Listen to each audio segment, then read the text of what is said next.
Un vaste monde nous entoure, intrigant, complexe et incertain. Confrontant l'homme à ses choix, grâce à son instinct, il a su relever les défis de son temps. Un nouveau monde vous attend. Faites-en partie avec Active Trades.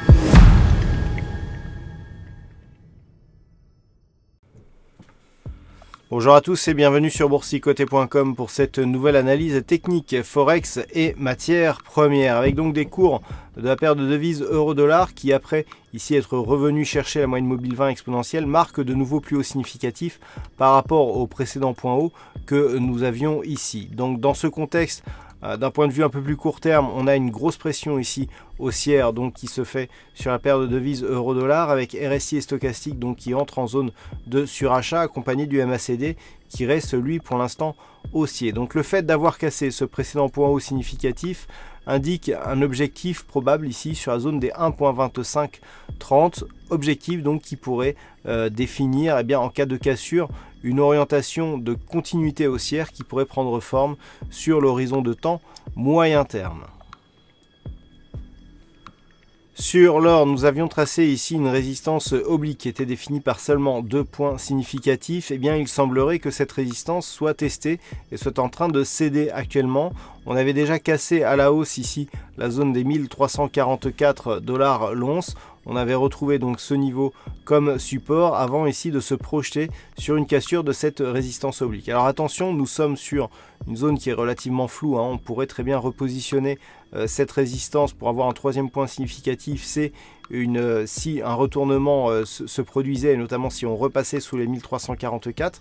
Mais actuellement, le signal nous donne ici une probabilité assez forte de revenir sur la zone des 1364,50 $ l'once. Si tel était le cas et si cette zone était cassée à la hausse, on aurait une nouvelle dynamique qui viendrait confirmer cette poussée haussière que nous avions eue à partir de la fin de l'année dernière.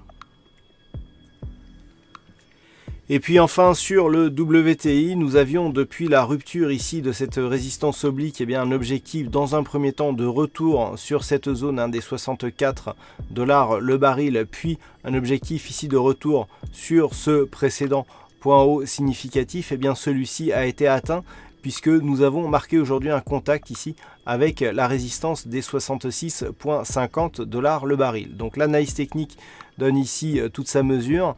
Nous avons donc un objectif qui est atteint. Alors d'un point de vue un peu plus moyen terme, nous avons donc une dynamique haussière consolidée à 38,2% de Fibonacci, et suite à cette consolidation, on revient ici sur la zone des 66,50. Donc dans cette configuration, ce qu'il est possible de faire, c'est de tracer les retracements de Fibonacci sur la phase totale de consolidation, ce qui va nous donner un objectif de cassure haussière.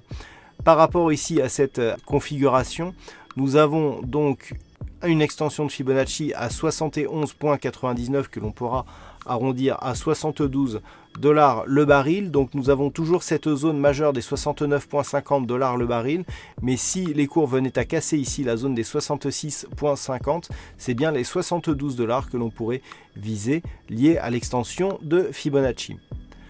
Voilà donc ce que l'on peut dire sur cette analyse technique Forex et matières premières. Passez une bonne soirée, de bons trades, et on se retrouve dès demain pour d'autres analyses techniques, toujours sur le site boursicoté.com.